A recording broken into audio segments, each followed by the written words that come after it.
Halo, selamat siang Tribuners. Anda sedang menyaksikan live update Tribun News edisi Selasa 17 Mei 2022. Siang ini akan kami sajikan informasi teraktual dan menarik yang dilaporkan secara langsung oleh reporter lapangan kami. Bersama saya, Mesa Desirait, inilah live update selengkapnya. Pasangan suami istri penumpang mobil pick-up menjadi korban meninggal dalam insiden kecelakaan maut di Jalan Raya Tamelang, Kecamatan Purwasari, Kabupaten Karawang pada Minggu 15 Mei sore. Korban pasutri itu bernama Yayan Sopian dan Asiyah binti Aluk. Keduanya meninggal dalam keadaan luka parah setelah mobil pick-up yang ditumpanginya ditabrak mobil elf dari arah berlawanan. Untuk informasi selengkapnya akan disampaikan langsung oleh rekan jurnalis Warta Kota, Muhammad Azam yang kini sudah terhubung bersama kami. Silahkan Azam. Ya, baik rekan Mei, bisa dilaporkan memang kecelakaan maut yang terjadi di Jalan Raya Pantura, Tamelang, Kecamatan Purwasari, Kabupaten Karawang, Jawa Barat, menelan korban 7 orang meninggal dunia dan 10 orang mengalami luka berat maupun luka ringan. Dari 7 orang yang meninggal dunia dalam kejadian itu, 2 diantaranya ialah pasangan suami istri, yakni Yayan Sofian usia 30 tahun dan Asiyah binti Aluk umur 29 tahun. Keduanya merupakan penumpang mobil pick up. Memang dalam kejadian kecelakaan maut yang terjadi di Jalan Pantura, Tamelang, Purwasari, Karawang ini, sebuah mobil elf dengan kecepatan kencang lalu sempat oleng begitu menyeberang ke lawan yang berarahan hingga menabrak mobil pick up dan sejumlah kendaraan sepeda motor. Bahkan disebutkan bahwa salah satu korban, ya ini Yayan Sofian, sempat terpental jauh hingga terlempar ke jalan dari atas mobil pick up-nya tersebut, Mei. Bahwa memang dari salah satu keluarga korban, Warsito, dijelaskan rombongan mobil pickup ini usai berlibur ke atau berwisata ke daerah Purwakarta, Jawa Barat. Mereka hendak kembali ke kediamannya atau ke rumahnya di kawasan desa Belendung, Kecamatan Kelari, Kabupaten Karawang. Memang dalam mobil pickup itu ada kurang lebih 10 orang dengan tergabung dalam 3 keluarga. Salah satunya keluarga Yayan Sofian, almarhum Yayan Sofian maupun keluarga dari Asiyah yang menjadi korban meninggal. Bahkan anak kedua pasutri itu bernama Najela usia 6 tahun itu juga mengalami luka berat dan hingga saat ini masih menjalani perawatan di rumah sakit Fikri dengan kondisi yang cukup parah.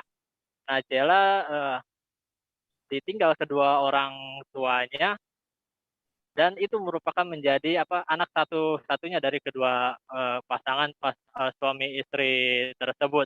Warsito juga menjelaskan bahwa ketika terjadi insiden kecelakaan, awalnya pihak keluarga tak menyangka bahwa insiden kecelakaan itu eh, terjadi sangat parah seperti itu sehingga menyebabkan korban meninggal dunia. Tak hanya Yayan Sofian dan Aisyah yang menjadi korban meninggal, ada ternyata dalam mobil pickup itu ada sejumlah keluarga mereka yang juga mengalami luka berat hingga luka ringan, begitu Mei. Baik, terima kasih Azam atas laporan Anda dan Tribuners. Wartawan kami juga telah menghimpun wawancara dengan paman korban. Berikut tayangannya untuk Anda.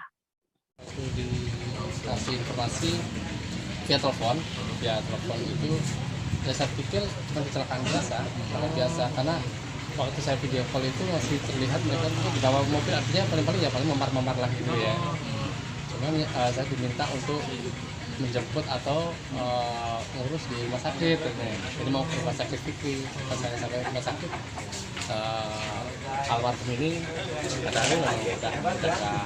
dari posisi waktu duduk saya nggak tahu posisinya. Itu lagi emang lagi jalan mau nganterin itu tadi dulu ya ke daerah Tamelang ya. Nganterin ponakan yang di Tamelang. Rencananya almarhumah mau dimakamin di mana? Di Poponcol bersama makam ibunya. Kalau suaminya udah lebih dulu di kampung. Suaminya di kampung dari keluarga suaminya yang ada di Pasir Bogor, Kiara Payu. Sebuah pohon cemara di kawasan Manahan Solo tiba-tiba tumbang menimpa atap shelter. Salah seorang pedagang mengaku mendengar suara retakan pohon sebelum jatuh menimpa pagar dan atap pedagang. Beruntung tak ada korban jiwa dalam kejadian tersebut. Untuk informasi selengkapnya akan disampaikan langsung oleh rekan jurnalis Tribun Solo, Tara Wahyu Nur Fitriani yang kini sudah terhubung bersama kami. Silahkan Tara. Ya, selamat siang rekannya dan selamat siang Tribuner. Pada siang hari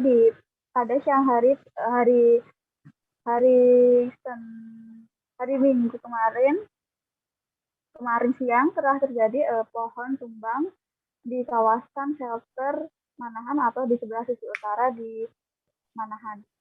Beruntungnya dan tidak ada angin, tidak ada hujan, pohon tersebut tiba-tiba jatuh menimpa atap shelter dan di antara dua mobil yang sedang terparkir di shelter Manahan tersebut. Salah satu pedagang Anto Degan mengatakan sebelum pohon cemara itu jatuh, sempat terdengar suara retakan di pohon tersebut dan saat menimpa atap pohon di atap shelter tersebut. Beruntungnya tidak ada mobil atau motor yang sedang lewat dan juga tidak ada pedagang yang sedang berada di bawah shelter. Seperti kita ketahui, Mei, bahwa saat ini memang pedagang di shelter Manahan sendiri harus mengkosongkan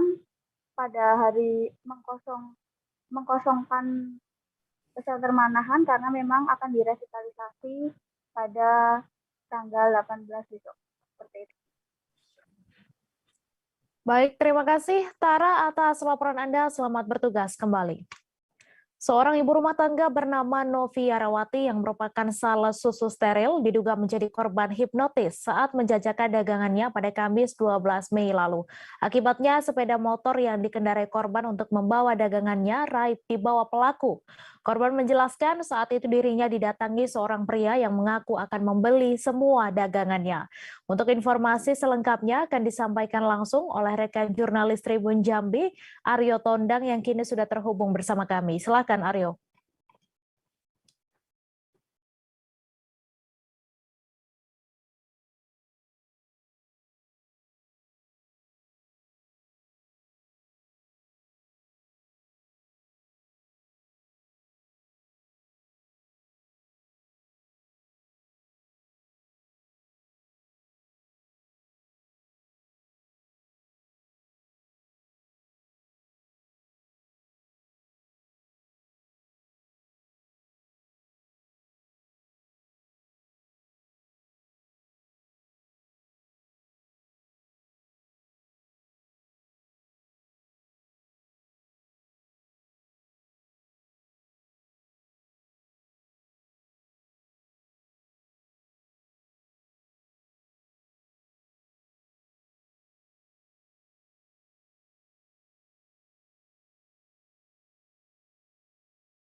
Silakan Aryo dengan laporan Anda. Baik, terima kasih Mei. Kami informasikan memang setelah terjadi dugaan hipnotis yang mengalami atau menimpa seorang wanita bernama Novi Yarawati di kawasan Mayang Mangurai, tepatnya di RT 16 Mayang Mangurai, Mei. Di mana pada kejadian ini, Mei, korban yang saat itu sedang menjajakan dagangannya, kemudian didatangi oleh seorang pria yang berpenampilan layaknya seorang security, kemudian mengaku akan membeli seluruh dagangan termasuk dagangan Yakultnya. Kemudian Mei, saat itu tanpa ada curiga, korban langsung menurut permintaan pelaku dan pelaku membawa korban ke sebuah rumah kosong yang disebut pelaku sebagai rumah majikannya.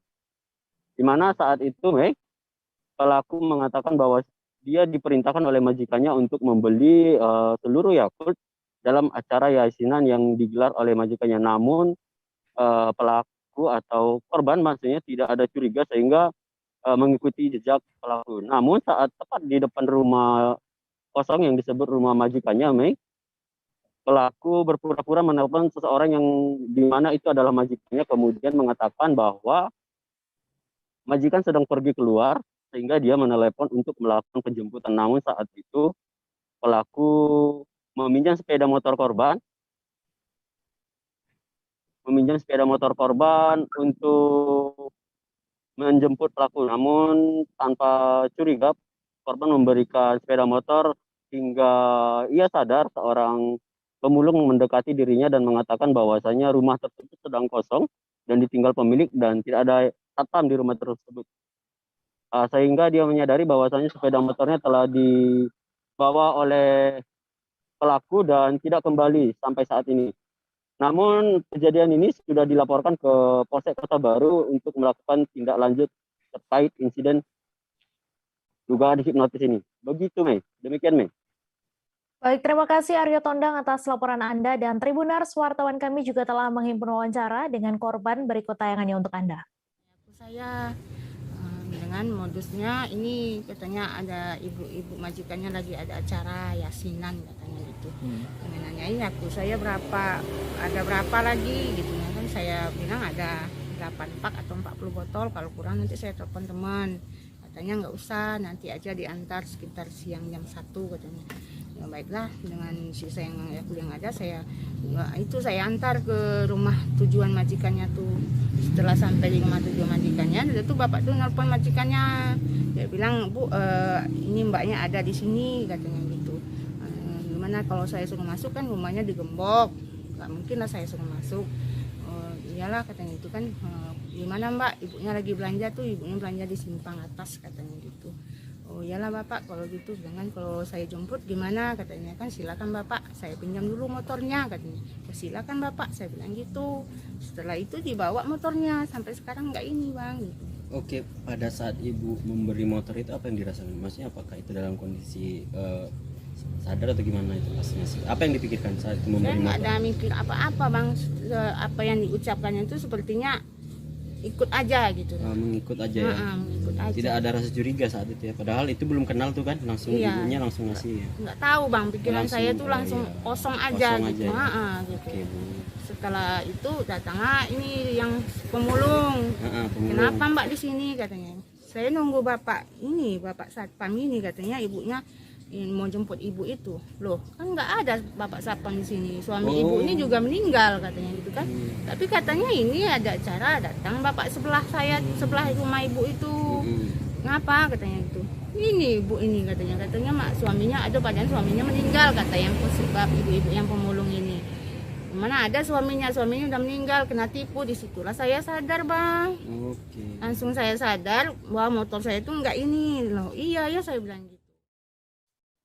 Belasan warga Pangkep terpaksa dilarikan ke puskesmas dan rumah sakit diduga karena keracunan makanan dari pesta perkawinan pada Senin 16 Mei.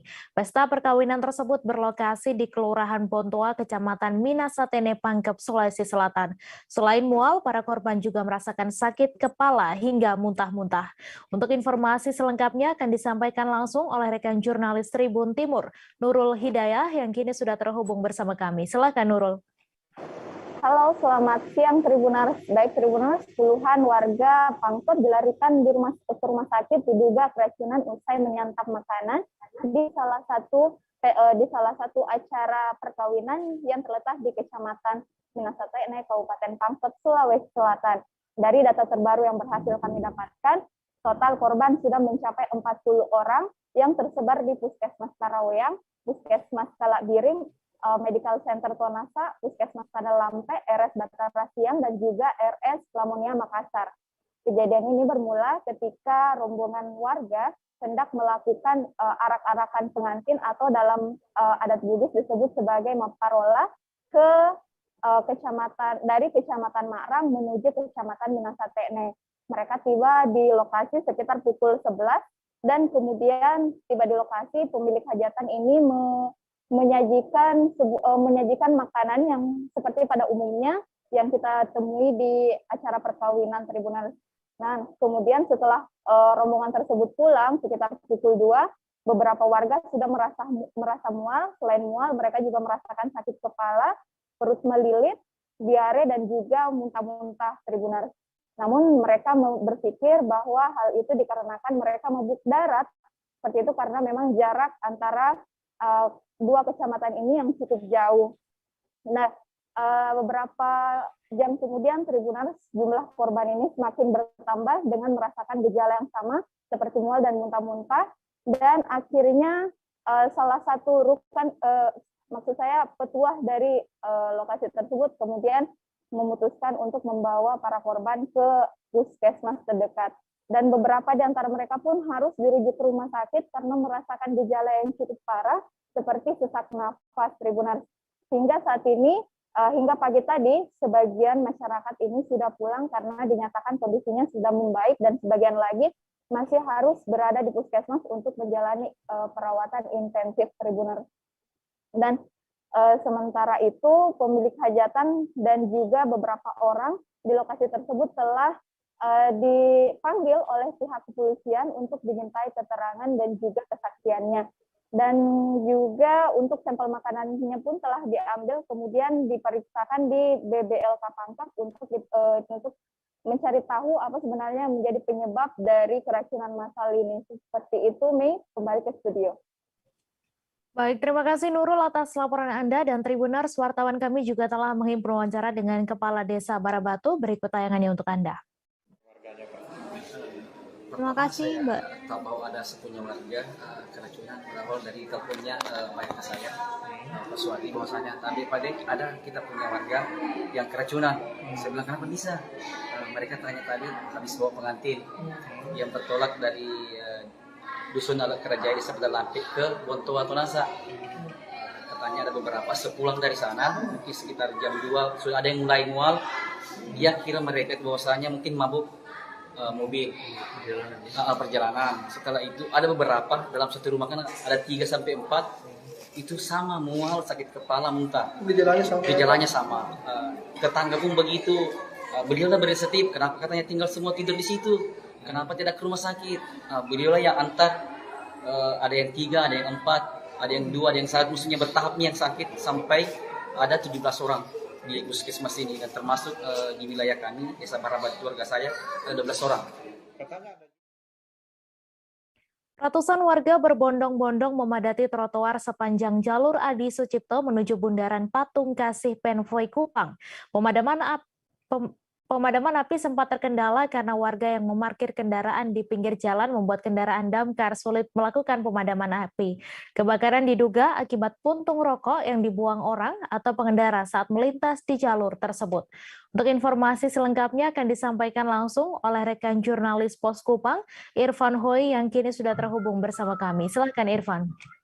Ya, Mei dan Tribuners, berkaitan dengan kebakaran yang terjadi di lahan kosong, tepatnya di samping Hotel Neo Aston, Kelurahan Waisapa, Kota Kupang, Nusa Tenggara Timur, tadi malam, Senin 16 Mei 2022, memang benar petugas pemadam kebakaran sendiri mengalami kesulitan ketika melakukan pemadaman di lokasi tersebut karena warga di Kota Kupang sendiri ketika melintas kemudian memarkir kendaraan dan menyaksikan atau mengabadikan kebakaran yang terjadi semalam itu. Petugas berulang kali meminta agar warga yang memarkirkan kendaraan di sekitar atau di sepanjang jalur Jalan Adi Sucipto letak kebakaran itu sendiri, yang cukup berdekatan dengan kebakaran itu sendiri, agar bisa memarkirkan kendaraan jauh dari lokasi tersebut. Tetapi masih saja warga yang kemudian datang dan memarkirkan kendaraan. Petugas juga sangat kesulitan sejak pukul 19 waktu Indonesia Tengah hingga pukul 21 waktu Indonesia Tengah. Api di lokasi tersebut belum bisa dipadamkan. Kemudian warga baru bisa meninggalkan lokasi dan berujung pada pihak petugas pemadam kebakaran bisa melakukan pemadaman di lokasi tersebut, Mei. Yang kemudian dari petugas pemadam kebakaran sendiri menerjunkan setidaknya ada 3 unit kendaraan pemadam kebakaran dengan 3 unit kendaraan pendukung untuk memadamkan lahan seluas hampir 5 hektar itu, Mei. Nah, informasinya bahwa dari BMKG sendiri sudah merilis perkiraan titik-titik panas atau hotspot di Nusa Tenggara Timur. Sebagian besar wilayah memang wilayah yang ada di Nusa Tenggara Timur sendiri memang tidak terdeteksi adanya titik panas. Namun khusus Kota Kupang sejak tanggal 14 hingga 15 Mei itu sudah dirilis ataukah sudah disampaikan bahwa terjadinya potensi ataukah adanya titik hotspot yang ada di Kota Kupang dan juga beberapa daerah di sekitar Kota Kupang sendiri, Mei. Demikian saya kembalikan. Baik, terima kasih Irfan atas laporan Anda. Selamat bertugas kembali. Asosiasi Petani Kelapa Sawit Perkebunan Inti Rakyat atau Aspekpir Indonesia menyampaikan surat terbuka kepada Presiden Joko Widodo. Dalam isi surat yang ditandatangani 17 pengurus Aspekpir itu, mereka meminta Presiden mencabut larangan ekspor minyak sawit dan produk turunannya. Aspekpir menilai larangan ekspor tersebut sudah menghancurkan ekonomi petani. Padahal petani sawit sama sekali tidak mengetahui penyebab kelangkaan minyak goreng. Untuk informasi selengkapnya akan disampaikan langsung oleh rekan jurnalis Tribun News, Naufal, yang kini sudah terhubung bersama kami. Silakan Naufal. Baik, Mei dan Tribuners, saat ini saya berada di depan kantor Kemenko Perekonomian di Jalan Lapangan Banteng Timur, tepatnya di Jakarta Pusat. Dan tadi pagi sekitar pukul 9 WIB, terlihat sejumlah massa aksi dari petani sawit Indonesia melakukan aksi unjuk rasa di depan kantor Kemenko Perekonomian ini. Mereka membawa 5 tuntutan yang diantaranya adalah meminta Presiden Jokowi untuk mencabut larangan ekspor minyak goreng dan CPO, dan juga mereka meminta pemerintah melindungi petani sawit terkait anjloknya harga sawit hingga 70%, dan juga mereka meminta pemerintah merevisi aturan Menteri Pertanian nomor 1 tahun 2018 yang dinilai merugikan petani sawit karena harus bermitra, dan juga mereka meminta agar pemerintah melibatkan TNI Polri dalam pendistribusian minyak goreng agar pendistribusian dapat berjalan lancar seperti halnya penyaluran vaksin. Dan juga Mei dan Tribuners, masa peserta aksi memulai aksinya pada sekitar pukul 9 pagi dan membawa sejumlah tandan sawit yang tidak laku dijual ke pasaran. Nah, itu untuk sebagai wujud keprihatinan atau bentuk protes karena harga sawit yang anjlok. Dan juga Mei dan Tribuners, masa aksi membubarkan diri di depan kantor Kemenko Perekonomian ini sekitar pukul 10:30 WIB tadi, dan melanjutkan aksinya di Patung Kuda pada siang hari ini. Demikian Mei dan Tribuners. Baik, terima kasih Noval atas laporan Anda. Selamat bertugas kembali. Pemerintah Kabupaten Serang terus mengupayakan agar wabah penyakit mulut dan kuku atau PMK yang telah ditemukan di Jawa Timur tidak meluas. Salah satunya dengan mencegah keluar masuknya hewan ternak dari luar daerah atau pemberlakuan lockdown zonasi. Hal tersebut akan berdampak cukup besar bagi sosial ekonomi para peternak, khususnya menjelang Idul Adha 2022. Untuk informasi selengkapnya akan disampaikan langsung oleh rekan jurnalis Tribun Banten, Desi Purnamasari, yang kini sudah terhubung bersama kami. Silakan Desi.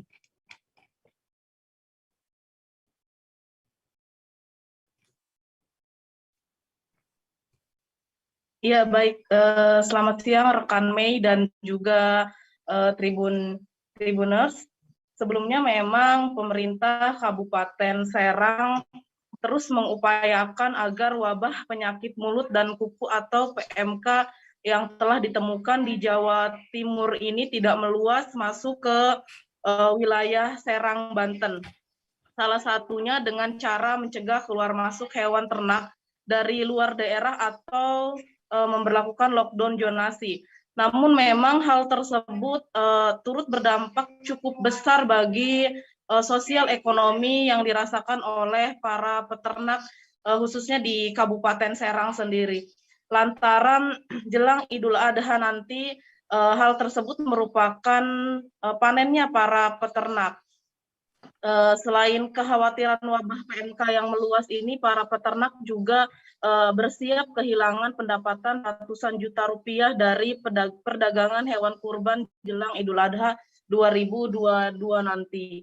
Dan memang salah satu dari peternak yang sudah ditemui oleh tribunbanten.com saat di lapangan, yakni Andi, salah satu seorang pengelola peternak kambing yang ada di Desa Sukaratu, Kecamatan Cikesal, Kabupaten Serang, Banten ini mengatakan bahwa memang wabah virus PMK yang melanda saat ini cukup menguji para peternak karena dampak tersebut datang saat menjelang Hari Raya Idul Adha.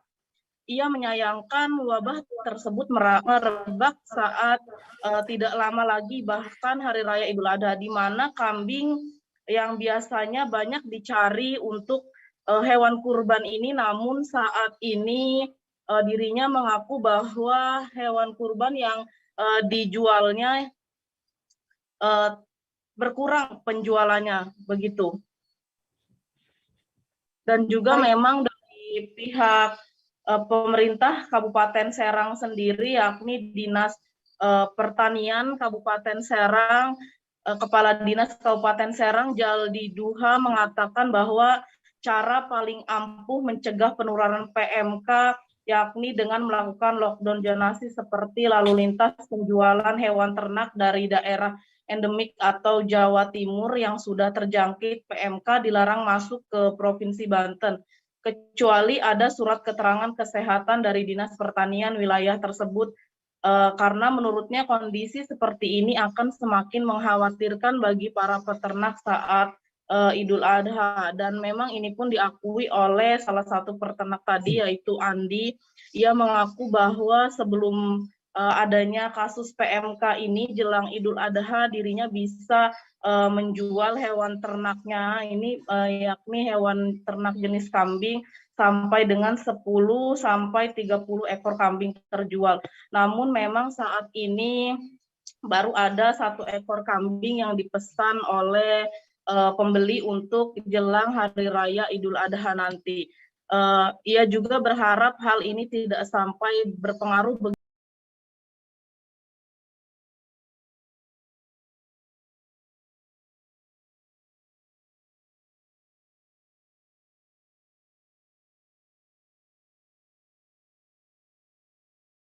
begitu besar dan diberikan sendiri terkait PMK ini. Seiring dengan himbauan pemerintah juga untuk mencegah penularan PMK,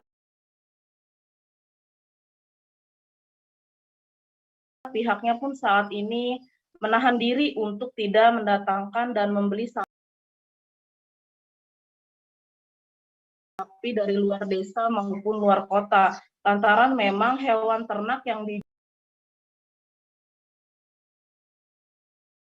dijual dirinya hingga saat ini masih didatangkan dari luar daerah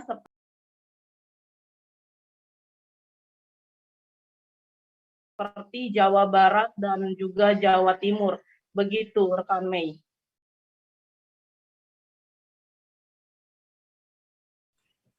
Baik, terima kasih Desi atas laporan Anda, dan Tribuners, wartawan kami juga telah menghimpun wawancara dengan salah seorang pengelola ternak. Berikut tayangannya untuk Anda.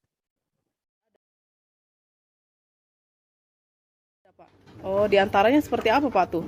Seperti mencret,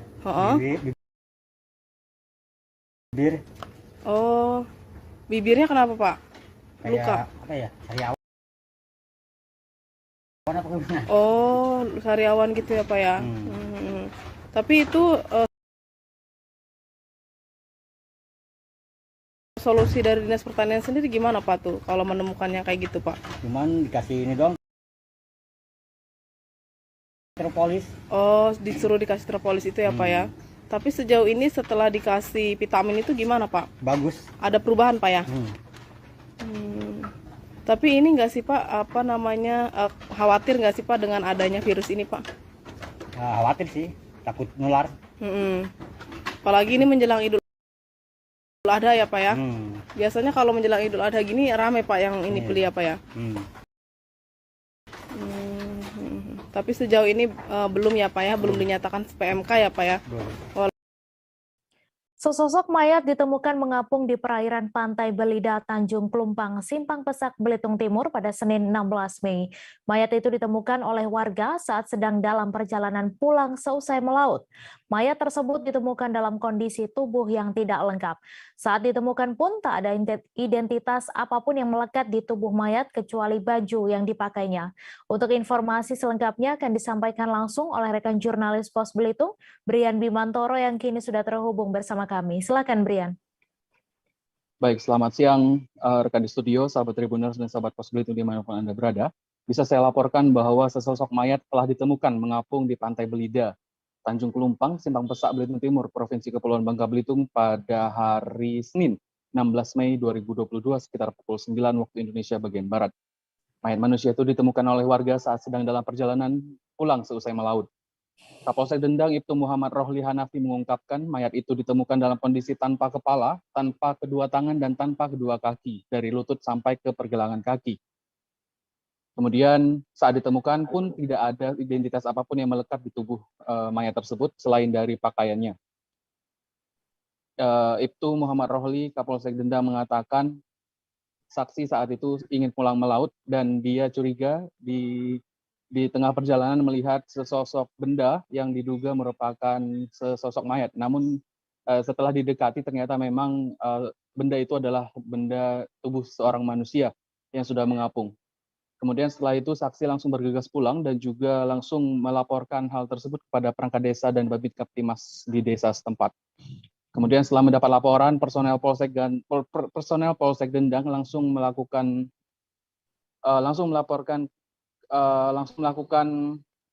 evakuasi bersama dengan Polairut di tempat kejadian tersebut. Kemudian setelah itu tim Inafis Satreskrim Polres Belitung Timur juga melakukan identifikasi bersama dengan masyarakat sekitar dan serta membawa mayat itu ke puskesmas tempat. Setelah berdasarkan pemeriksaan, Ibtu Rohli Hanafi mengatakan mayat tersebut sudah mengapung selama hampir sekitar 14 hari, sehingga hal itu yang menyebabkan tubuh korban beberapa bagiannya tidak lengkap. Kemudian untuk ketika ditanya adakah indikasi dari pembunuhan terhadap kasus tersebut, Ibtu Rohli Hanafi mengatakan tidak ada indikasi pembunuhan dalam kasus tersebut karena dengan hilangnya organ tubuh dari mayat tersebut karena sudah mengapung selama hampir sekitar 14 hari. Kemudian dia mengimbau kepada masyarakat sekitar untuk melaporkan keluarganya jika ada yang menghilang ataupun tidak berada di rumah, karena sampai saat ini pihak kepolisian Polsek Dendang maupun Polres Belitung Timur belum mendapatkan laporan kehilangan keluarga dari manapun. Dan Tribuners dan sahabat Pos Belitung, mayat itu sendiri saat ini sudah dikuburkan di perkuburan TPU Dusun Batu Belida, Desa Simpang Pesak, Kabupaten Belitung Timur. Dan saat ini sudah dikuburkan secara aman dan tepat oleh perangkat desa setempat. Dari Manggar, Belitung Timur, Kabupaten Belitung Timur, Pos Belitung, Brian Bimantoro melaporkan. Kembali ke studio, Mei. Terima kasih Brian atas laporan Anda. Selamat bertugas kembali. Korban yang tenggelam di sungai wilayah Dusun Teluk Telaga, Desa Padua Mendalam, Kecamatan Putu Sibau Utara, sudah ditemukan dalam kondisi meninggal dunia. Korban ditemukan sekitar 3 meter tak jauh dari lokasi kejadian. Saat ini jenazah korban sudah diserahkan ke pihak keluarga untuk dilakukan proses pemakaman. Untuk informasi selengkapnya akan disampaikan langsung oleh rekan jurnalis Tribun Pontianak, Sahirul Hakim yang kini sudah terhubung bersama kami. Silakan Sahirul.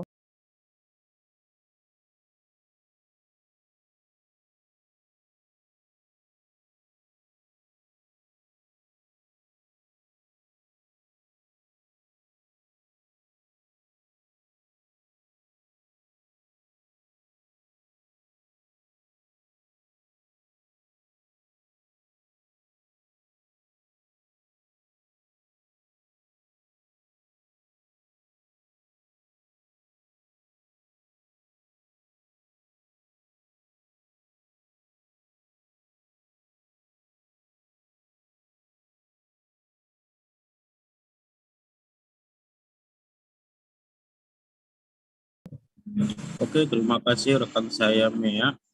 Baik, kali ini saya melaporkan kejadian kemarin bahwa ditemukan sosok mayat yang mengapung di sungai di daerah Desa Pedian Mendalam, Kecamatan Tusibau Utara, Kabupaten Kepulauan Seribu, Provinsi Kalimantan Barat, bahwa mayat tersebut adalah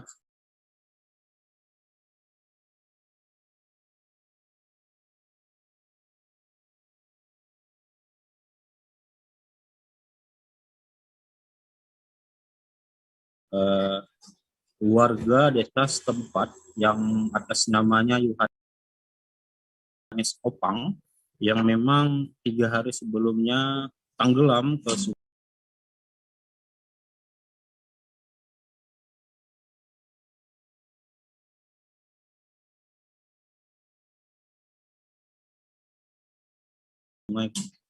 Kepuas di lokasi tersebut. Nah, ditemukan setelah hari kemudian dengan kondisi yang sudah membusuk.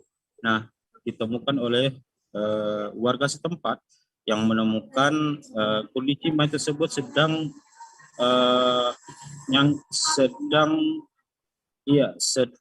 tersangkut di pohon kayu, ya. Itu menemukan itu berkoordinasi ke pihak desa setempat dan menghubungi kepolisian, terus BPBD dan sejumlah pihak lainnya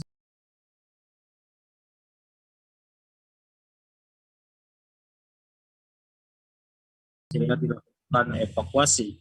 Nah, setelah itu bahwa pihak keluarga yang mayat tersebut adalah mayat yang hilang 3 hari kemarin yang baru ditemukan. Nah, setelah itu diserahkan langsung ke pihak keluarga bahwa yang bersangkutan adalah keluarga yang hilang di 3 hari kemarin. Nah, menurut keterangan dari Kepala BPBD Kabupaten Kepulauan Seribu, Pak Gunan, bahwa tidak ada hal-hal yang lain, penyebabnya tidak lain adalah korban jatuh ke sungai adalah dikarenakan terpleset, dia mau mandi ke sungai sehingga tenggelam. Begitu, Mea. Baik, terima kasih Sahirul atas laporan Anda. Selamat bertugas kembali. Seorang kernet truk trado yang membawa alat berat bernama Faisal Pasaribo, warga Kecamatan Sunggal, Kabupaten Deli Serdang, meninggal dunia akibat tersengat arus listrik. Insiden naas itu terjadi di jalan menuju Desa Punti Payong, tepatnya di Dusun Tanjung Tani, Desa Payapalas, Kabupaten Aceh Timur pada Sabtu 14 Mei sore. Untuk informasi selengkapnya akan disampaikan langsung oleh rekan jurnalis Serambi News, Seni Hendri, yang kini sudah terhubung bersama kami. Silakan Hendri.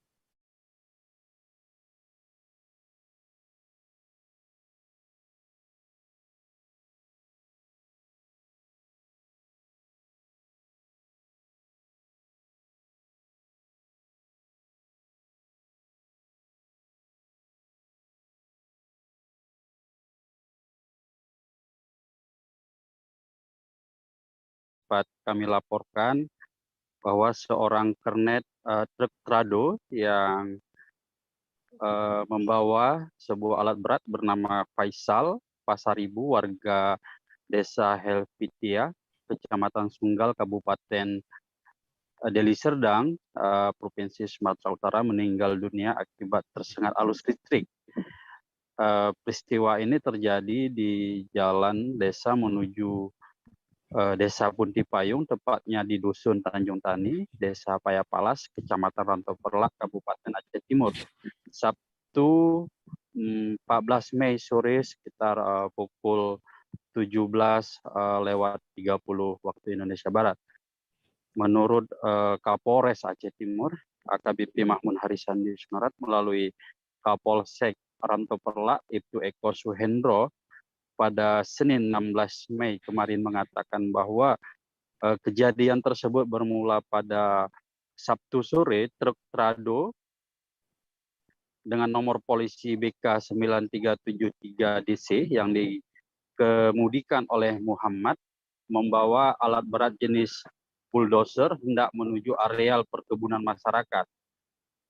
Namun saat dalam perjalanan setiba di lokasi kejadian, kernet truk Faisal Pasaribu melihat adanya pelepah sawit yang menghalangi laju truk, sehingga korban ataupun Faisal meminta sopir truk untuk menghentikan truknya. Kemudian Faisal ataupun korban atas inisiatifnya sendiri langsung turun dari truk dan memotong pelepah sawit tersebut.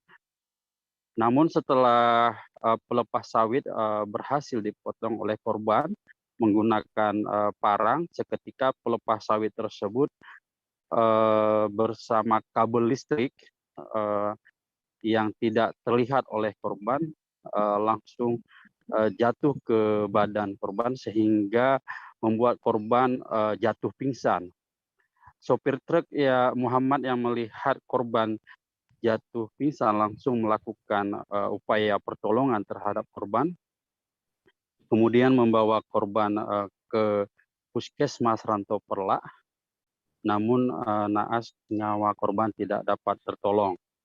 Kondisi korban pasca tersengat listrik mengalami luka bakar dengan pada bahu kanan dan pada tangan kiri membiru, telapak kiri terkelupas dan bagian seluruh badan membiru. Akibat kejadian itu korban meninggal dunia. Demikian rekan Mei. Baik, terima kasih Hendri atas laporan Anda. Selamat bertugas kembali. Terjadinya penyakit mulut dan kuku pada hewan ternak di Provinsi Jawa Timur dan Aceh membuat pemerintah Kabupaten Tanah Laut, Kalimantan Selatan kian meningkatkan kewaspadaan. Setelah beberapa pekan lalu dilakukan pemeriksaan terhadap ternak sapi maupun kambing di pasar hewan di Saranghalang, Kecamatan Pelaihari, kini pasar hewan setempat bahkan ditutup. Penutupan bersifat sementara dan diberlakukan sejak Senin 16 Mei 2022. Untuk informasi selengkapnya akan disampaikan langsung oleh rekan jurnalis Banjarmasin Post, Roy, yang kini sudah terhubung bersama kami. Silakan Roy. Ya, halo, selamat siang rekan Mei. Ya, halo, selamat siang. Selamat siang Roy, silakan dengan informasi Anda. Baik ya, dapat kami informasikan pemirsa, sejak mewabahnya PMK atau penyakit mulut dan kuku yang terjadi di Jawa Timur dan juga di Aceh, di Kabupaten Tanah Laut kemudian juga terjadi semacam kerisauan di kalangan sejumlah peternak karena ada beberapa ekor sapi yang secara klinis terindikasi berciri-ciri seperti terpapar PMK tersebut. Meskipun memang belum dalam tahap yang membahayakan karena tidak terjadi lepuh pada kaki. Namun demikian langkah cepat juga dilakukan oleh Dinas Peternakan dan Kesehatan Tanah Laut dalam upaya untuk mencegah risiko-risiko yang mungkin akan terjadi.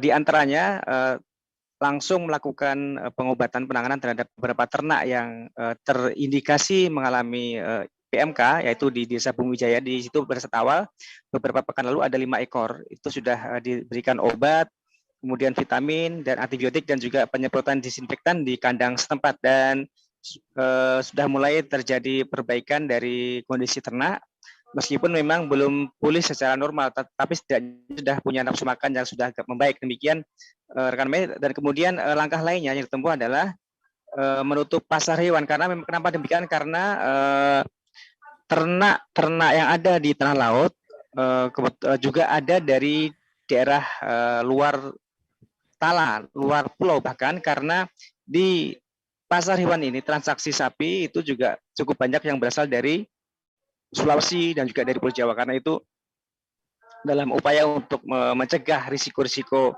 kemungkinan penularan penyakit tersebut apa yang disebabkan oleh virus tersebut, maka Dinas Peternakan memutuskan untuk menutup pada hari pasar pada hari Senin kemarin, karena pasar hewan itu buka seminggu sekali, yaitu hari Senin, dan itu ditutup, dan itu juga sudah disosialisasi sebelumnya sehingga kalangan pedagang juga bisa memahami itu. Bahkan kemarin Senin itu meskipun sudah semua tahu tidak ada aktivitas, kemudian juga mereka beberapa pedagang berinisiatif untuk melakukan semacam dan berdoa agar PMK tidak menyerang di Tala dan mereka melakukan syukuran kecil-kecilan di lingkungan pasar hewan tersebut dengan harapan agar PMK tersebut tidak terjadi atau tidak meluas di tanah laut.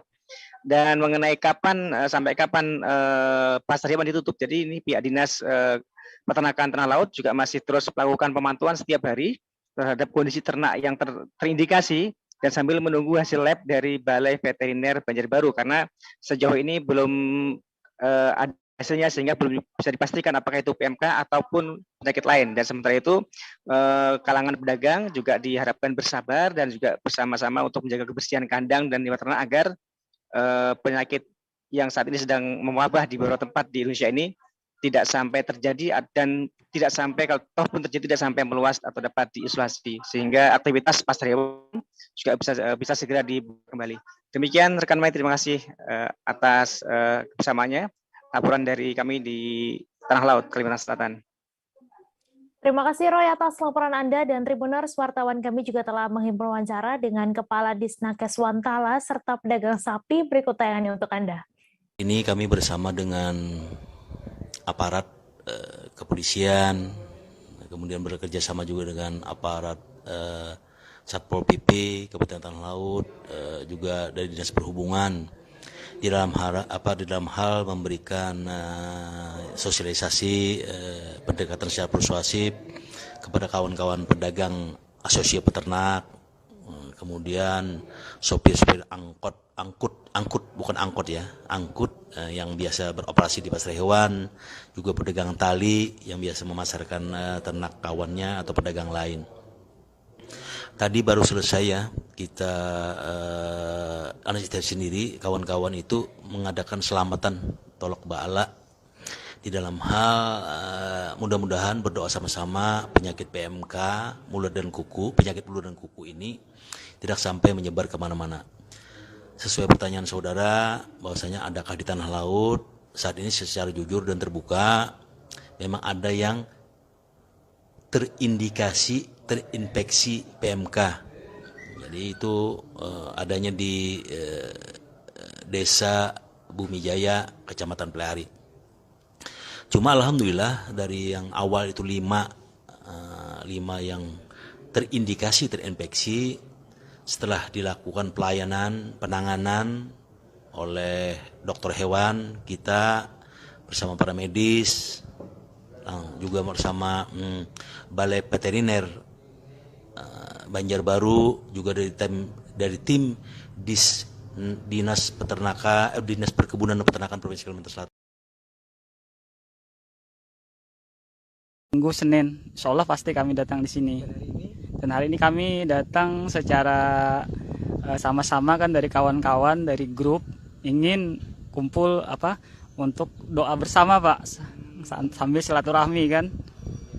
Makan-makan tadi Pak ya? Iya, sambil doa kan, sambil makan-makan Pak. Mudah-mudahan kalau memang penyakit diangkat oleh Allah Ta'ala kan, kalau memang ini dari dinas kan mudah-mudahan lain penyakit kuku dan mulut lah istilahnya Pak.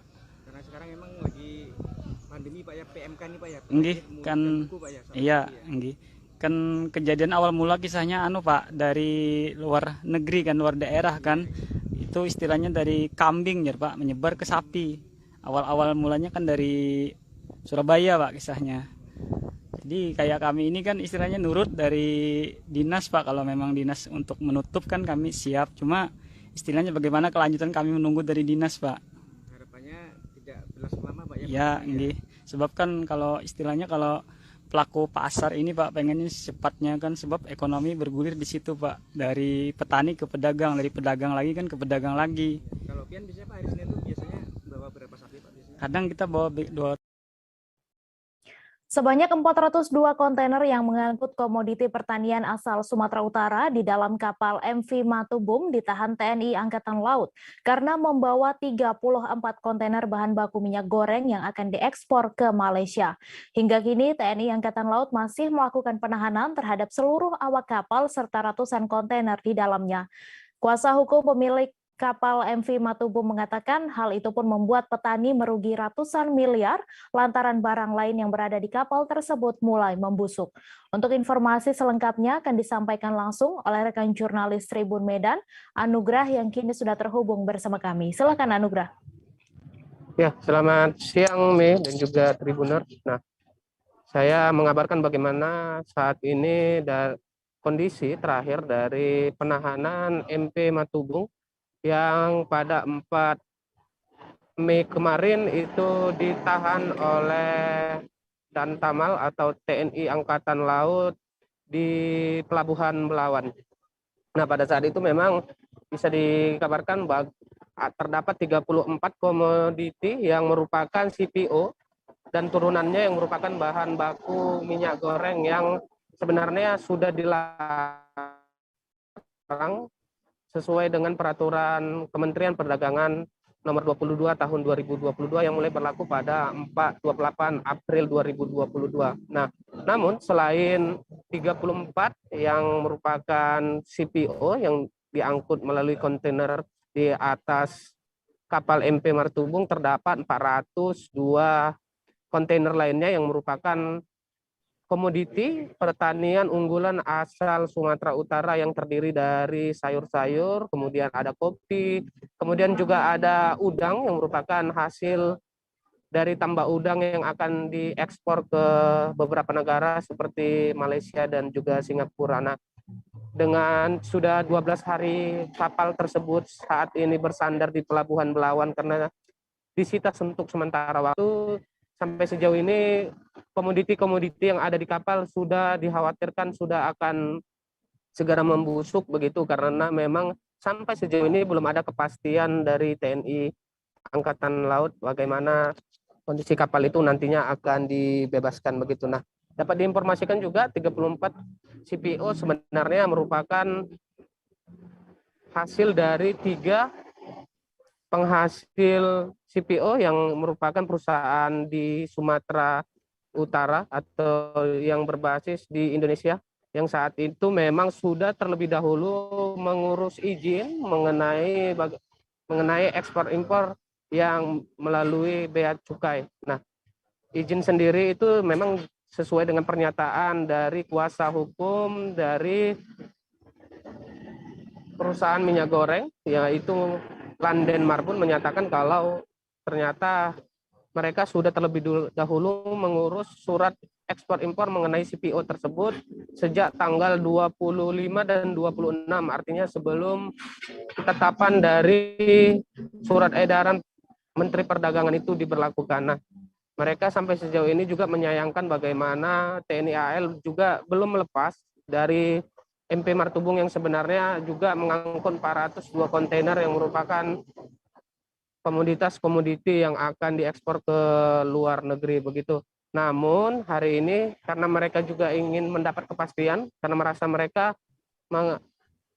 sudah sesuai dengan aturan yang berlaku oleh pemerintah, mereka pun hari ini akan mendatangi Dan Tamal untuk mengirimkan surat perlindungan hukum kepada Kasal Angkatan Laut untuk memberikan kepastian hukum terhadap aturan dan regulasi yang berlaku, karena mereka menyatakan kalau sekiranya juga 34 kontainer yang bermasalah itu mereka siap untuk melakukan penyidikan lebih dalam, namun seharusnya 402 yang ada kontainer yang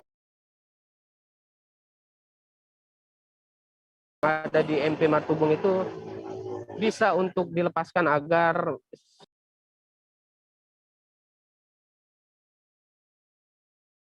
bisa diekspor ke luar negeri. Nah, hari ini memang Landen bersama kuasa hukum yang lainnya, bersama tim lainnya akan mendatangi Pelabuhan Belawan dan akan memberikan surat untuk Kasal agar mereka mendapatkan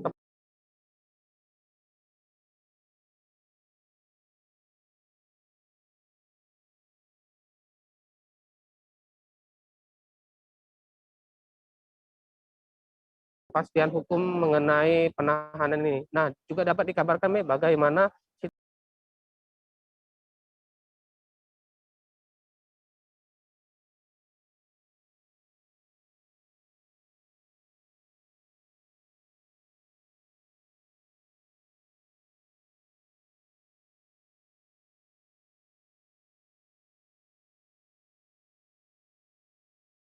situasi 29 awak kapal yang memang saat ini memang sedang berada dan tinggal di atas MP Matubung, dan dikhawatirkan kata Landen stok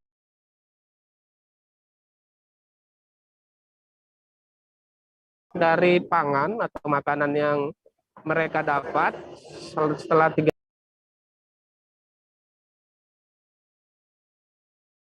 hari sampai hari ini mengalami penahanan oleh Angkatan Laut, mereka itu mengalami stok makanan yang semakin menipis. Makanya karena itu Landen berharap agar pemerintah mencarikan solusi untuk hal tersebut. Begitu, Mei.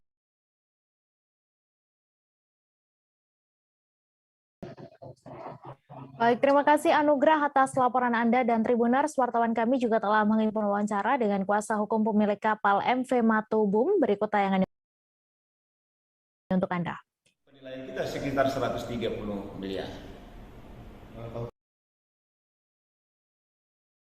Hukum yang akan dilakukan ke depan? Kita berharap, dan ini dari kantor kita melalui klien kita dari pemilik kapal, kita akan menyurati Kasal. Kami sangat yakin bahwa Kasal tidak memperoleh informasi yang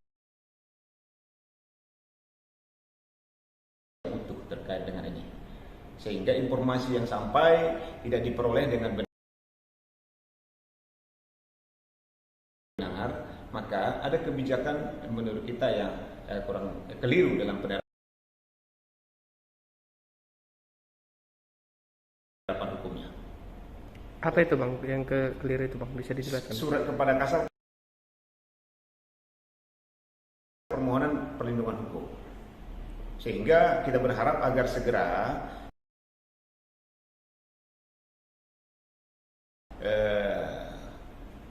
kapal kita ini dibebaskan dan diizinkan berlayar kembali, sehingga barang-barang yang 402 kontainer lagi segera akan diangkut ke Malaysia dan Singapura. Kalau kondisi kapal gimana? Awalnya kami menduga bahwa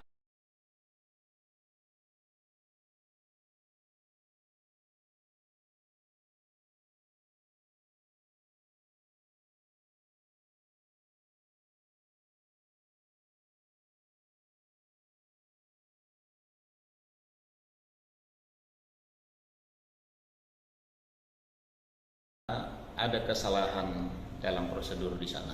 Di antaranya ada 34 diangkut kontainer yang diduga adalah CPO.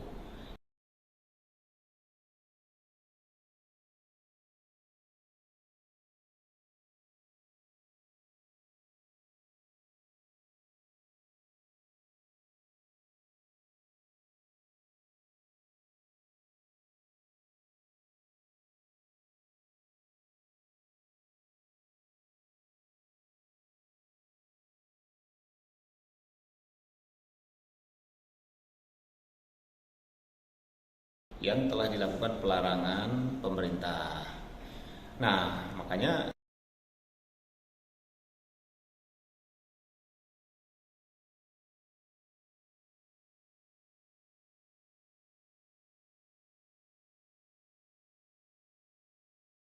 kami sangat sepakat karena kita mendukung kebijakan pemerintah terkait dengan pelarangan CPO. Tapi setelah kami lakukan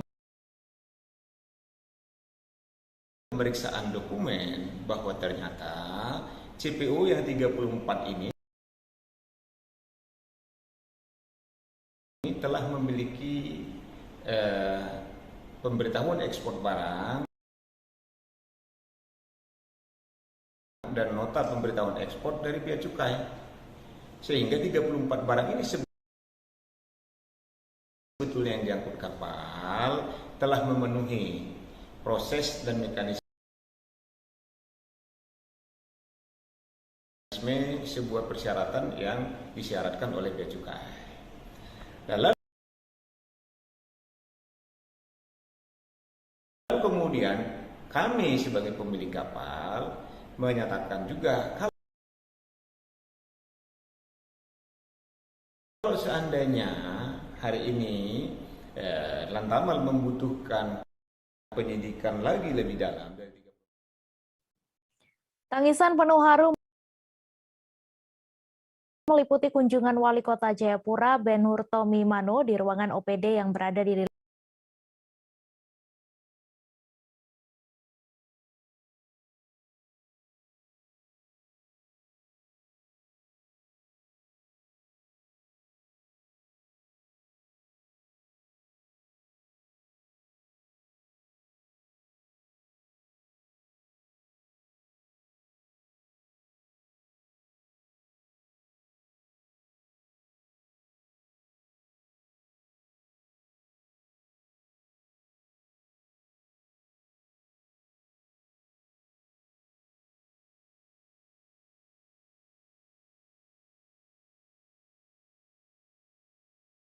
lingkup Pemkot Jayapura Entrop.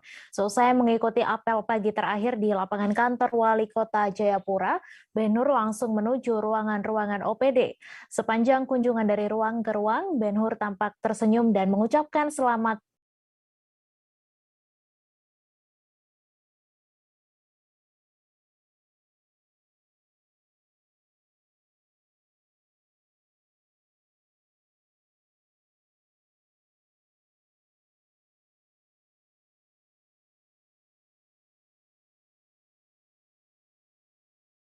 berpisah serta meminta maaf jika ada kesalahan. Untuk informasi selengkapnya,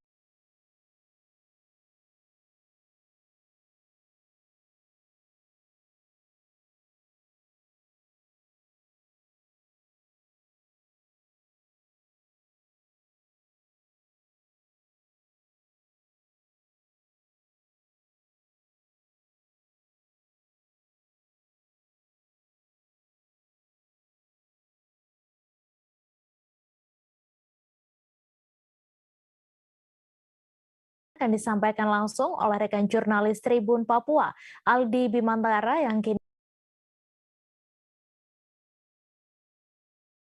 sudah terhubung bersama kami. Silakan Aldi.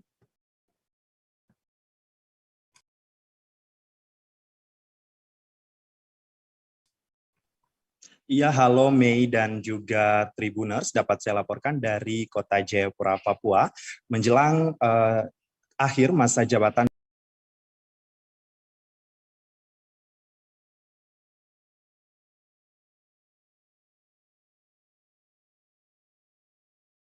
dari Wali Kota Jayapura Ben Hur Tomimano dan Wakil Wali Kota Jayapura Haji Rustan Saru di Kota Jayapura, khususnya di lingkup pemerintahan Kota Jayapura. Ini seusai melangsungkan apel tadi pagi. Ini Wali Kota Jayapura Ben Hur Tomimano didampingi oleh Sekda Kota Jayapura Frans PK ini mengunjungi semua OPD yang ada di lingkup pemerintahan Kota Jayapura untuk bersilaturahmi begitu dan juga bersalam-salaman sekaligus berpisah begitu, mengucapkan salam perpisahan ya antar sesama OPD di lingkup pemerintahan Kota Jayapura, mengingat Wali Kota Jayapura Ben Hur Tomimano dan juga Wakil Wali Kota Jayapura Haji Rustan Saru ini nantinya akan mengakhiri masa jabatannya selama 5 tahun terakhir ini pada tanggal 22 Mei 2022 mendatang. Dan Mei dan juga Tribuners, dapat saya informasikan ya, sepanjang kunjungan dari ruangan ke ruangan ini Ben Hur tampak tersenyum dan mengucapkan selamat berpisah serta meminta maaf jika ada kesalahan selama dirinya memimpin ataupun menjabat sebagai Wali Kota Jayapura. Dan di beberapa ruangan OPD, berdasarkan pantauan kami, awak media, tampak para pegawai memeluk Ben Hur dan menitikan air mata sambil mengisahkan kesannya masing-masing selama orang nomor 1 tersebut menjabat di Kota Jayapura. Dan secara khusus kepada Tribun Papua juga Kabid Sarpras Bapeda Mary Clara Eyowe mengatakan kesan sosok kepemimpinan seorang Ben Hur ini sangat baik dan sangat bijaksana begitu bagi dirinya secara pribadi. Itu yang membuatnya menitikan air mata pada saat Ben Hur masuki ruangan dan memeluknya dengan erat begitu. Kemudian Mary juga menyebutkan sosok Ben Hur menjadi panutan bagi dirinya secara pribadi dan itu yang membuatnya menitikkan air mata. Sebelumnya diketahui Mei dan juga Tribuners ya, Wali Kota Jayapura Ben Hur Toyoimano dan Wakil Wali Kota Jayapura Haji Rustan Saru akan mengakhiri masa jabatannya pada 22 Mei 2022 mendatang. Dan dalam rangkaian kegiatan ini memang apel yang dilangsungkan tadi pagi ini merupakan apel terakhir ya, yang nantinya sudah tidak ada apel lagi begitu. Dan ini merupakan minggu terakhir begitu ya, mungkin di dalam masa kepemimpinan Ben Hur Toyoimano, sehingga memang rangkaian kegiatan-kegiatan masih terus bernuansa perpisahan begitu dan juga ramah tamah tentunya. Kami masih akan terus mengupdate ini Mei dan juga Tribuners terkait dengan menjelang detik-detik berakhirnya kepemimpinan dari BTM Harus di Kota Jayapura, Papua. Untuk sementara demikian Mei dan juga Tribuners yang dapat saya laporkan terkait dengan kunjungan ataupun silaturahmi dari Wali Kota Jayapura Ben Hur Toyoimano ke berbagai OPD di lingkup pemerintah Kota Jayapura hari ini. Sementara kembali ke Mei di studio. Baik, terima kasih Aldi Bimantara atas laporan Anda. Selamat bertugas kembali. Kami akan kembali seusai jeda sejenak. Tribuners, tetap di live update. Oke, apa kabar Bang Arief di sini untuk strateginya? Kalau saya sendiri di Jumit 37 ini yang semalam baru mulai, saya udah sebenarnya aku nggak ngerasa itu penangkapan atau penggerebegan atau apapun itu, karena gini loh, posisinya aku kriteria. Jadi kita mengenal disebut dengan stroke yang tidak berdarah dengan stroke yang berdarah. Stroke yang tidak berdarah itu biasanya ditandai dengan adanya penyumbatan. Kalau itu terjadi di sini mungkin pikirnya tidak ke situ kali ya, tapi kalau di Korea atau di Kamboja itu ada beberapa paper yang saya itu Mas, ya, dulunya tukang koran. Oh gitu ya. Tukang koran. Ya, saya baca itu Pak. Tuh kan pernah baca kan? Ya. Jadi kalau saya jadi pangdam itu udah bersyukur banget. Si anak ini dijadikan sebagai tersangka begitu. Ya, kalau ini kita bicara yang di luar kasus Bongombo ya. Dengan nama hujan shower, di mana terdapat batas jelas antara daerah hujan dan tidak hujan yang biasanya terjadi pada fase awal mature stage atau tahap berbahaya dewasa. itu Kang. Jadi mulai artinya terjadinya perlembekan. Nah itu untuk penetrasi akan sulit. Gitu ya. Dok, saya ini menurut saya memang tidak mudah, bukan urusan tanah diambil.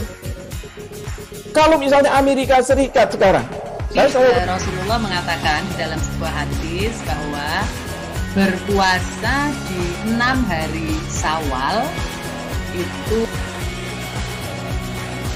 Oke, apa kabar Bang Arief di sini untuk strateginya? Kalau saya sendiri di Jumit 37 ini yang semalam baru mulai, saya udah sebenarnya aku nggak ngerasa itu penangkapan atau penggerebegan atau apapun itu, karena gini loh, posisinya aku kriteria. Jadi kita mengenal disebut dengan stroke yang tidak berdarah dengan stroke yang berdarah. Stroke yang tidak berdarah itu biasanya ditandai dengan adanya penyumbatan. Kalau itu terjadi di sini mungkin pikirnya tidak ke situ kali ya, tapi kalau di Korea atau di Kamboja itu ada beberapa paper yang saya itu Mas, ya, dulunya tukang koran. Oh gitu ya. Tukang koran. Ya, saya baca itu Pak. Tuh kan pernah baca kan? Ya. Jadi kalau saya jadi pangdam itu udah bersyukur banget. Si anak ini dijadikan sebagai tersangka begitu.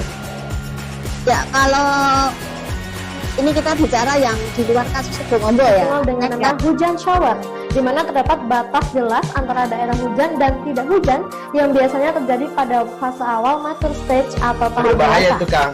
Jadi mulai artinya terjadinya perlembekan. Nah itu untuk penetrasi akan sulit. Gitu ya. Dok, saya ini menurut saya memang tidak mudah, bukan urusan tanah diambil. Kalau misalnya Amerika Serikat sekarang, Rasulullah mengatakan di dalam sebuah hadis bahwa berpuasa di 6 hari Syawal itu. Oke, apa kabar Bang Arief di sini untuk strateginya? Kalau saya sendiri di Jumit 37 ini yang semalam baru mulai, saya udah sebenarnya aku nggak ngerasa itu penangkapan atau penggerebegan atau apapun itu, karena gini loh, posisinya aku kriteria. Jadi kita mengenal disebut dengan stroke yang tidak berdarah dengan stroke yang berdarah. Stroke yang tidak berdarah itu biasanya ditandai dengan adanya penyumbatan. Kalau itu terjadi di sini mungkin pikirnya tidak ke situ kali ya. Tapi kalau di Korea atau di Kamboja itu ada beberapa paper yang Saya itu Mas, dulunya tukang koran. Oh gitu ya. Tukang koran. Ya, saya baca itu Pak. Tuh kan, pernah baca kan? Jadi kalau saya jadi tanggam, itu udah bersyukur banget. Si anak ini dijadikan sebagai tersangka begitu. Ya, kalau ini kita bicara yang di luar kasus Situbondo ya. Dengan nama hujan shower, di mana terdapat batas jelas antara daerah hujan dan tidak hujan yang biasanya terjadi pada fase awal mature stage atau tahap Bahaya dewasa. itu Kang. Jadi mulai artinya terjadinya perlembekan. Nah itu untuk penetrasi akan sulit. Gitu ya. Dok, saya ini menurut saya memang tidak mudah, bukan urusan tanah diambil.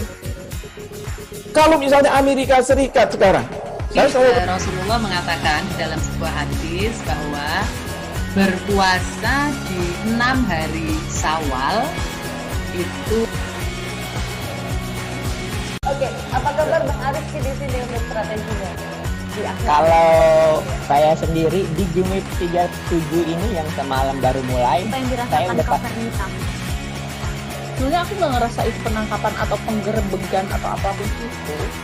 Karena gini loh, posisinya aku kriteria. lagi main. Jadi kita mengenal disebut dengan stroke yang tidak berdarah dengan stroke yang berdarah. Stroke yang tidak berdarah itu biasanya ditandai dengan adanya penyumbatan. Kalau itu terjadi di sini mungkin pikirnya tidak ke situ kali ya. Tapi kalau di Korea atau di Kamboja itu ada beberapa paper yang Saya itu Mas, dulunya tukang koran. Oh gitu ya. Tukang koran. Ya, saya baca itu Pak. Tuh kan, pernah baca kan? Jadi kalau saya jadi tanggam, itu udah bersyukur banget. Si anak ini dijadikan sebagai tersangka begitu. Terima kasih Anda masih menyaksikan live update. Mantan Wali Kota Tangerang Selatan Airin Rahmidiani mendapat banyak dukungan untuk menjadi Gubernur DKI Jakarta. Bahkan Rais Syuriah, pengurus wilayah Nahdlatul Ulama DKI Jakarta, Kiai Haji Muhyiddin Ishak, turut buka suara atas adanya dukungan kepada Airin Rahmi. Pasalnya, Airin sempat didoakan oleh Bendahara Pengurus Wilayah Nahdlatul Ulama atau PWNU DKI Jakarta Muhammad Taufik untuk menjadi Gubernur DKI Jakarta berikutnya. Untuk informasi selengkapnya akan disampaikan langsung oleh rekan jurnalis Tribun Jakarta, Nur Indah Farah yang kini sudah terhubung bersama kami. Silakan Farah. Baik, Mei dan Tribuners, bisa saya sampaikan bahwa PWNU DKI Jakarta sebelumnya telah mengadakan acara di kantor PCNU Jakarta Utara yang terletak di Kecamatan Koja, Jakarta Utara pada hari Minggu 15 Mei 2022 lalu. Kemudian dalam acara tersebut juga dihadiri oleh Bendahara PWNU DKI Jakarta Muhammad Taufik atau biasa disapa Taufik.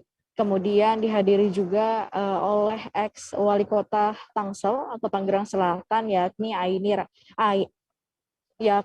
Airin Rahmidiani, di mana Airin sebagai tamu di acara tersebut. Kemudian di sela-sela acara ketika sambutan dari Taufik menyebut atau mendoakan di depan para tamu hadirin yakni yang terdiri dari bapak-bapak dan ibu-ibu untuk mengamini atau mendoakan Airin untuk maju sebagai Gubernur DKI Jakarta berikutnya dalam Pilkada 2024 mendatang. Kemudian doa ini pun diamini atau diteriaki amin oleh para hadirin yang datang di acara tersebut. Kemudian senada dengan Bendahara PWNU DKI Jakarta, Rais Syuriah PWNU DKI Jakarta juga mengatakan bahwa tak masalah bila Airin didoakan sebagai Gubernur DKI Jakarta berikutnya lantaran ia menganggap atau ia menilai sosok perempuan lebih peka bila diterjunkan di masyarakat.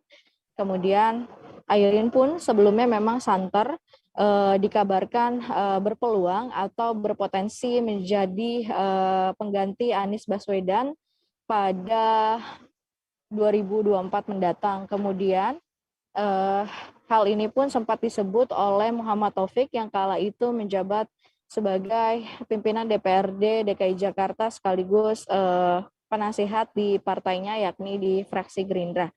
Selain Airin, terdapat nama calon lainnya yang sudah disebut atau santer menjadi pengganti Anies pada Pilkada 2024 mendatang. Seperti itu, Mei. Baik, terima kasih Farah atas laporan Anda dan Tribuners wartawan kami juga telah menghimpun wawancara dengan Bendahara PWNU DKI Jakarta. Berikut tayangannya untuk Anda.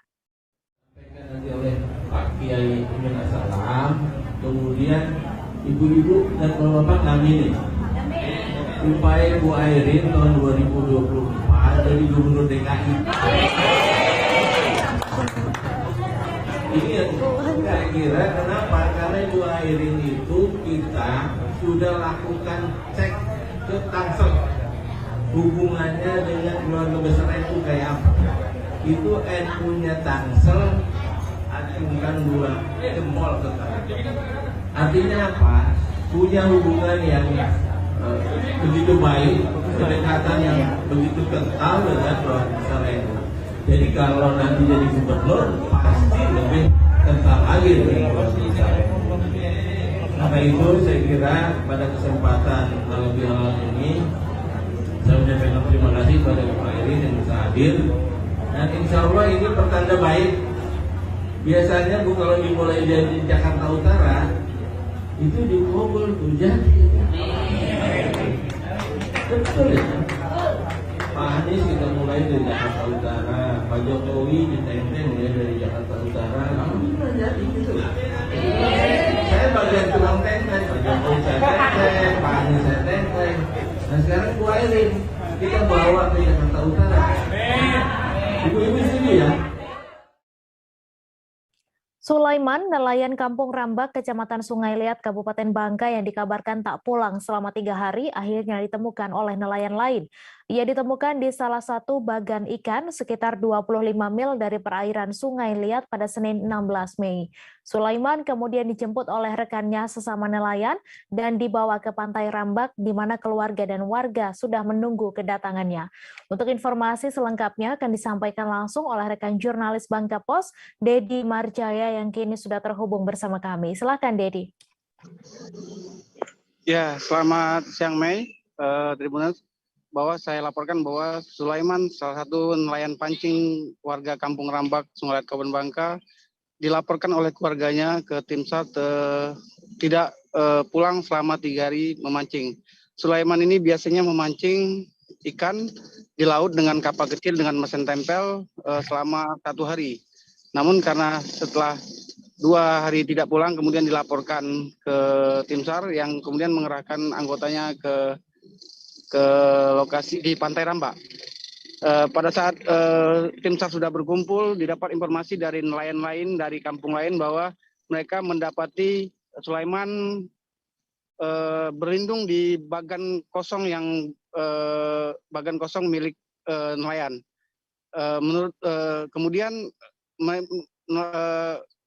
Sulaiman meminta kepada nelayan tersebut untuk menginformasikan kepada keluarga dan warga Kampung Rambak.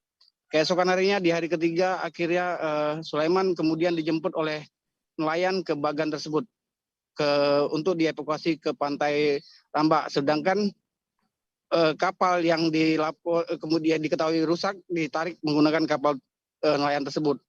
Menurut Sulaiman, dirinya sempat mengalami kerusakan mesin, kemudian memilih berlindung di bagan sehingga lebih aman dari terombang-ambing di laut. Selama berlindung di bagan, Sulaiman yang tidak membawa alat komunikasi tetap melakukan aktivitas yang memancing sambil menunggu bantuan atau nelayan yang lewat. Saat ada nelayan lewat, kemudian ia meminta pertolongan dengan memanggil mereka. Sehingga Sulaiman berhasil dievakuasi ke Pantai Rambak tak jauh dari rumahnya. Di lokasi juga di Pantai Rambak juga diketahui sudah disambut oleh tim SAR, Basarnas, kemudian anggota Direktorat Polisi Perairan dan Udara, Polda Bangka Belitung, Satpol Air, dan tim SAR lainnya. Sulaiman diketahui selamat dengan kondisi yang tidak kekurangan apapun. Demikian, Mei. Baik, terima kasih Dedi atas laporan Anda dan Tribuners. Wartawan kami juga telah menghimpun wawancara langsung dengan Sulaiman. Berikut tayangannya untuk Anda. Empat tadi siapa? Nama-nama orang empat tadi? Job, Nano, Job, Nano, Kedar, Oke. Nama lengkap siapa? Aming, ah. Tidak tahu namanya. Nano Keder. Job. Nano Keder. Aming. Ano yang Budi dari Budi narik ko tadi ya.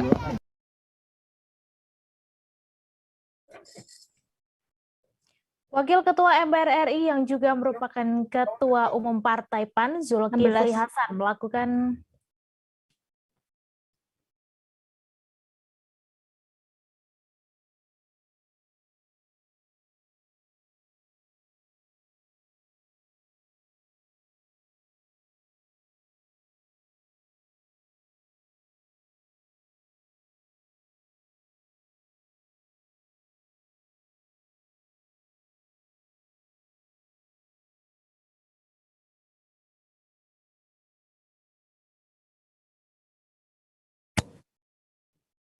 Wakil Ketua MPR RI yang juga merupakan Ketua Umum Partai PAN, Zulkifli Hasan, melakukan kunjungan kerja sekaligus halal bihalal di Kabupaten Mempawah di Wisma Chandramidi Mempawah pada Senin 16 Mei. Zulkifli Hasan didampingi pemerintah daerah, pengurus PAN Kabupaten, tokoh masyarakat, dan para kader Partai PAN. Kegiatan ini dilanjutkan dengan halal bihalal dan sesi tanya-jawab antara Ketum PAN dan tamu yang hadir. Untuk informasi selengkapnya akan disampaikan langsung oleh rekan jurnalis Tribun Pontianak, Ramadan, yang kini sudah terhubung bersama kami. Silakan Ramadan. Ya, selamat siang Mei serta Tribunet semuanya. Ya, memang benar pada hari Senin 16 Mei 2022 Ketua Umum Partai PAN yang juga sekaligus Wakil Ketua MPR RI Bapak Zulkifli Hasan beserta rombongan tiba di Kabupaten Mempawah dalam rangka silaturahmi dan halal bihalal bersama pemerintah daerah dan DPD PAN Kabupaten Mempawah.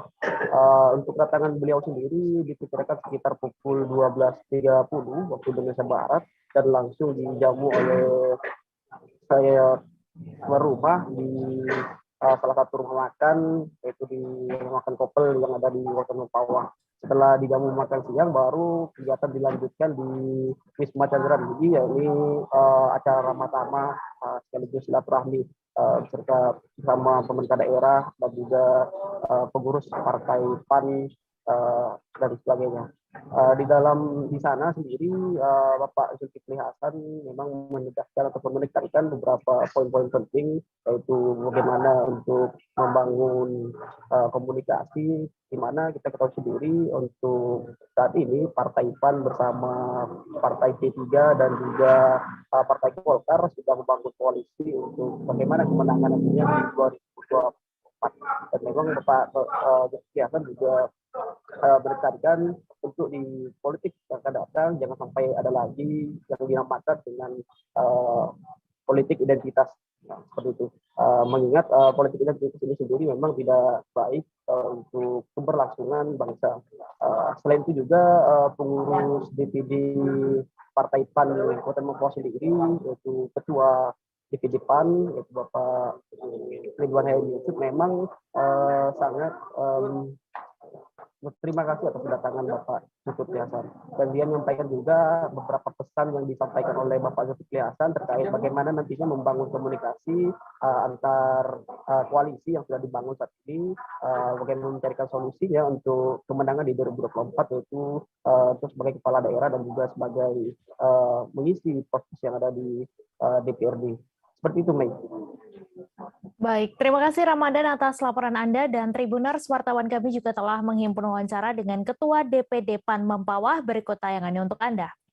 Kunjungan ketua kami yaitu Bapak Zulkifli Hasan merupakan kunjungan safari lah ya, safari berkeliling di Kalimantan, dan terakhir ini merupakan Kalimantan Barat, yaitu untuk daerah Singkawang, Sambas, dan Kabupaten Bawah serta kota. Ini selain safari lah, mereka ini juga untuk meningkatkan elektabilitas partai dan memperoleh kursi yang sebanyak-banyaknya lah khususnya di Provinsi Kalimantan Barat. Lagi menjelang 2024 nih ya Bang ya? Safari lah menjelang 2024, dan kita dapat informasi dengan koalisi yang terbangun, kan ketua kami berkeinginan juga untuk mencalonkan diri menjadi presiden ataupun wakil presiden, makanya untuk bersafari lah keliling daerah. Mungkin tadi ada pesan khusus Bang dari Bang Zulkifli kepada daerah memang seperti apa? Ya, untuk pesan khusus sih saya rasa kami hanya untuk pesankan untuk membangun koalisi, yaitu koalisi antara P3, Golkar dan PAN itu semakin disolidkan. Ya, untuk kedepannya kita target menang dulu di setiap daerah pemilihan kan, sehingga itulah kalau udah kita menang, kita kepala daerahnya, kita ketua DPRD-nya, dan kita banyak anggota dewan, itu barulah kita bisa membangun suatu daerah. Kalaupun kita tidak punya apa-apa, hanya punya keinginan, saya rasa tidak bisa tercapai dengan tidak mempunyai kursi ataupun tidak mempunyai kepala daerah di suatu daerah. Merah melalap habis 3 unit rumah di Komplek Pegawai Rumah Sakit Marzuki Mahdi Bogor, Kota Bogor pada Minggu 15 Mei sore kemarin. Akibat peristiwa kebakaran tersebut, kerugian diperkirakan hingga ratusan juta rupiah. Namun beruntung tak ada korban jiwa dalam insiden kebakaran ini. Untuk informasi selengkapnya akan disampaikan langsung oleh rekan jurnalis Tribun Bogor, Reynaldi, yang kini sudah terhubung bersama kami. Silahkan, Rey.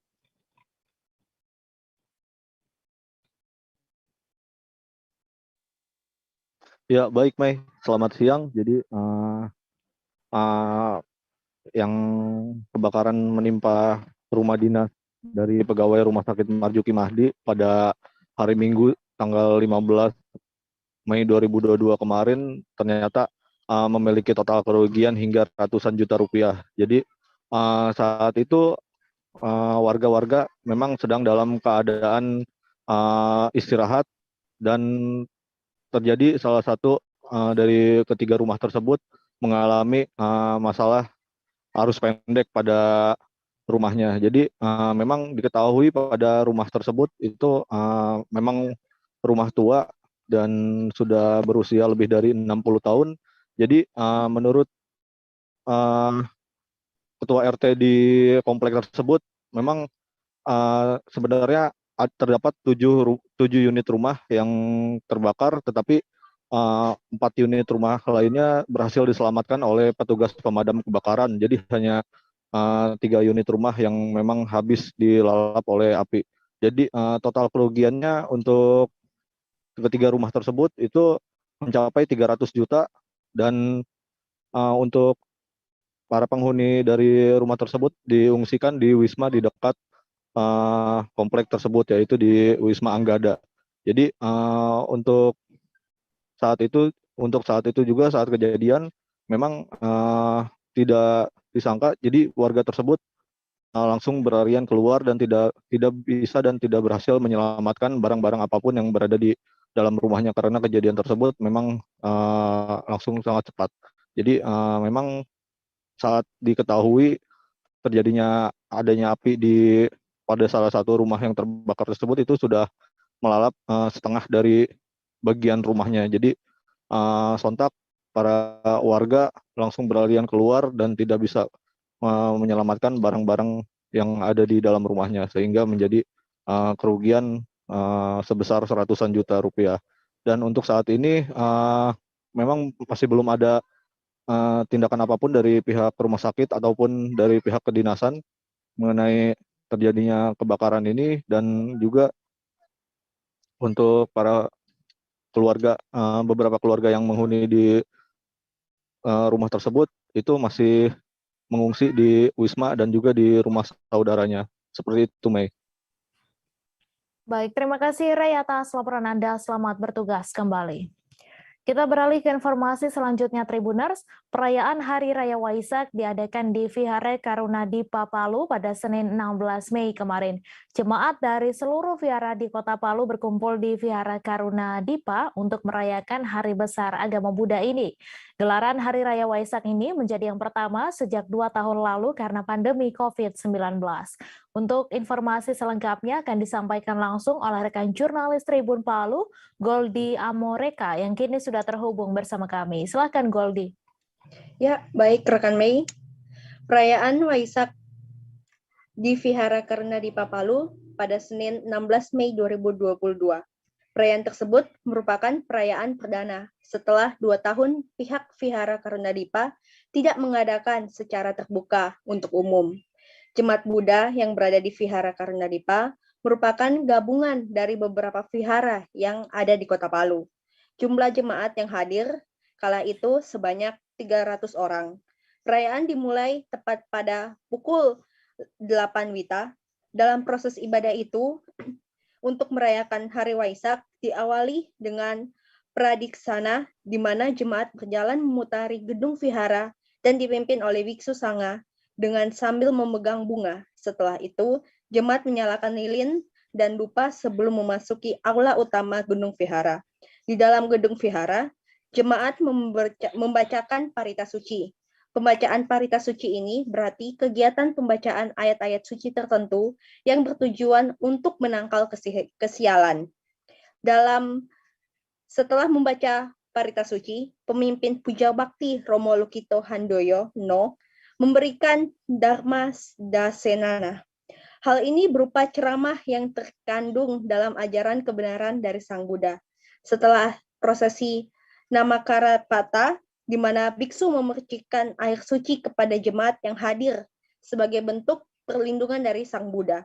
Perayaan ini diakhiri oleh meditasi yang dilakukan oleh seluruh umat Buddha yang hadir. Dalam perayaan tersebut, terpantau pula hadir Kapolresta Palu Kombes Pol Berliansah.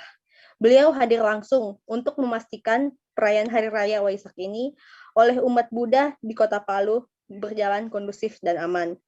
Kombes Pol Berliansah didampingi oleh Kabang Pos Kompol Alfian Joan Komaling, Kasat Septa AKBP Rudi Cornelis, dan Kasat Lantas AKP Muhammad Nai. Selain Kombes Pol Berliansah memastikan perayaan berjalan kondusif dan aman, beliau juga sempat mengecek penerapan prokes pada perayaan Waisak di Vihara Karnadipa yang sangat baik. Personel yang mengamankan perayaan di Vihara Karnadipa sebanyak 40 orang yang tersebar pada 3 titik di seluruh wilayah Vihara Karnadipa. Terima kasih, rekan Mei.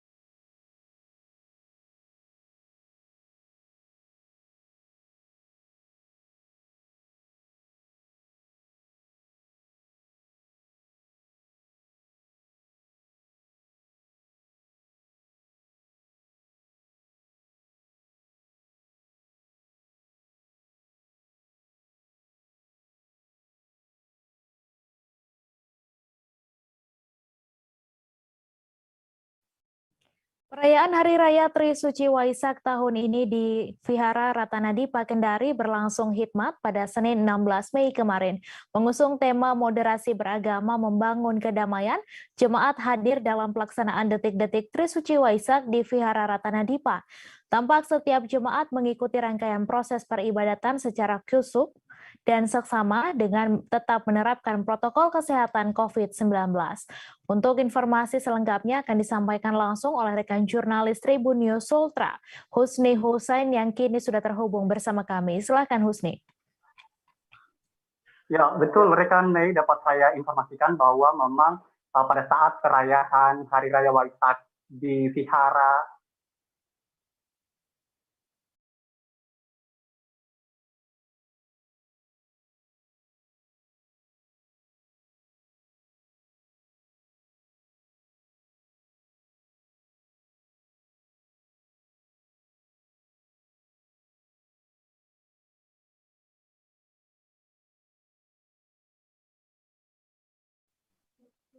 Ya, baik rekan Mei, dapat saya informasikan bahwa memang betul berdasarkan pantauan kami di lapangan pada saat Hari Raya Perayaan Waisak 2022 di Vihara Ratanadipa Kendari, tepatnya yang berlokasi di Jalan Bangau, Kelurahan Wawa, Kecamatan Wawa, Kota Kendari, Provinsi Sulawesi Tenggara, terpantau berjalan hikmat yang dilakukan oleh jamaat Vihara.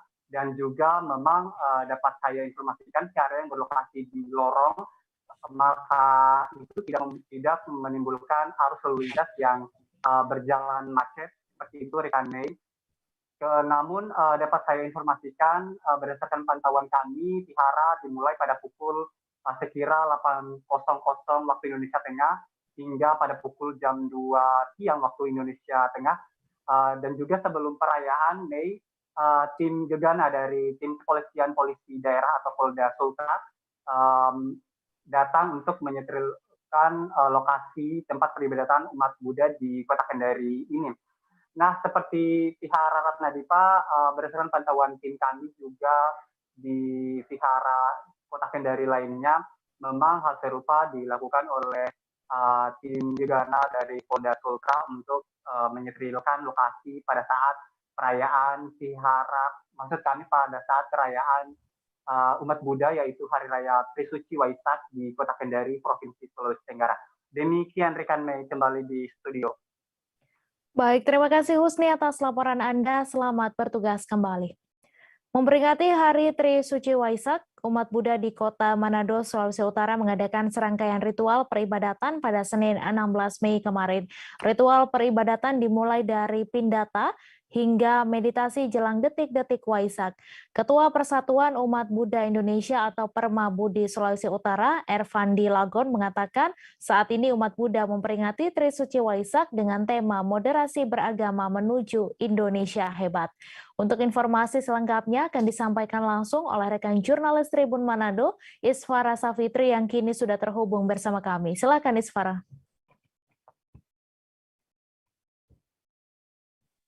Ya baik, selamat siang Mei dan Tribuners. Jadi sama seperti umat Buddha di seluruh Indonesia kemarin, umat Buddha di sebanyak sekitar 3.000 umat Buddha di Sulawesi Utara merayakan Hari Trisuci Waisak. Dan menurut Ervandi Lagonda juga dia mengatakan bahwa ada sekitar 20 vihara di Kota Manado yang melaksanakan peribadatan secara serentak. Nah, peribadatan sendiri dimulai pada pukul 7 dengan ritual pindapata, yaitu umat-umat Buddha memberikan makanan ke biksu, lalu dilanjutkan dengan penyalaan pelita dan kemudian puja bakti, lalu juga ada meditasi jelang Waisak seperti itu. Nah, untuk tahun ini menurut Permabudi dan juga Walubi Sulut, perayaan Waisak sendiri tentunya lebih meriah ya jika dibandingkan sekitar 2 tahun belakangan ini, karena peribadatan sendiri sudah dilakukan secara offline, jadi jemaat yang datang itu sudah jauh lebih banyak dan sudah tidak ada lagi peribadatan secara online seperti itu. Dan dari Kemenak Sulut sendiri juga mengajak untuk umat Buddha untuk bisa berkolaborasi bersama umat beragama lainnya untuk mencapai kehidupan yang harmonis dan tenang di Sulawesi Utara. Nah, di Trisuci Waisak ini umat Buddha itu memperingati 3 peristiwa penting, yaitu yang pertama adalah kelahiran Pangeran Siddhartha Gautama yang merupakan calon Buddha. Lalu yang kedua adalah ketika Siddhartha Gautama mencapai pencerahan agung dan kemudian memutuskan menjadi Buddha di Bodhgaya. Lalu yang ketiga adalah wafatnya dari Sang Buddha itu sendiri. Begitu Mei dan Tribuners.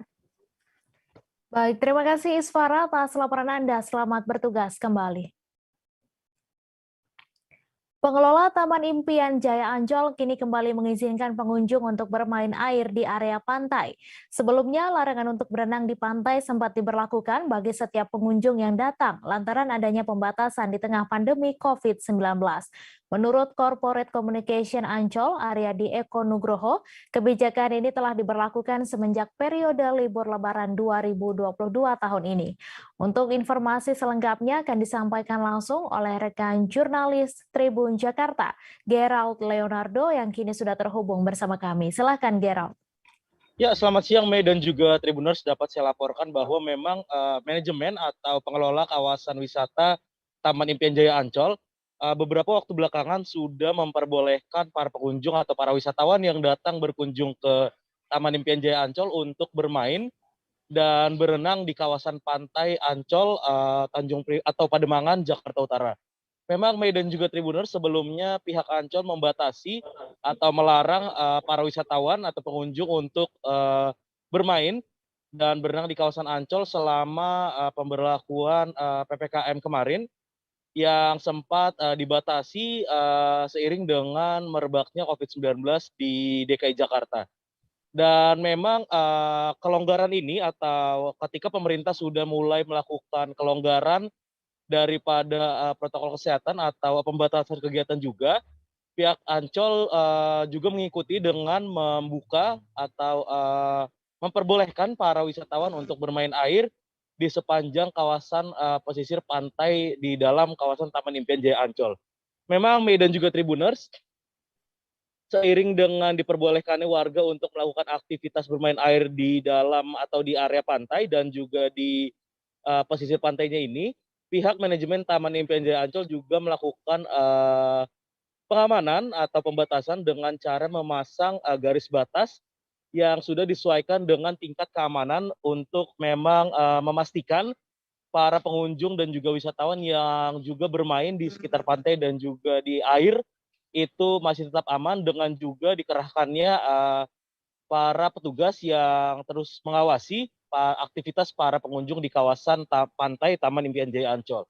Adapun Mei dan juga Tribuners, dapat saya laporkan bahwa selama pekan libur panjang di pekan Hari Raya Waisak kemarin, ada sekitar 110.000 pengunjung yang mendatangi kawasan Taman Impian Jaya Ancol, di mana memang mereka masih memilih pesisir pantai di sepanjang Taman Impian Jaya Ancol sebagai lokasi untuk menghabiskan hari libur mereka. Mei. Baik, terima kasih Gerald atas laporan Anda. Selamat bertugas kembali. Informasi tadi sekaligus menutup perjumpaan kita dalam live update hari ini. Tribuners, lantaran masih di tengah pandemi, kami kembali mengingatkan untuk selalu menerapkan protokol kesehatan dimanapun Anda berada. Saya Mesada Sirait beserta kru yang bertugas pamit. Terima kasih dan sampai jumpa.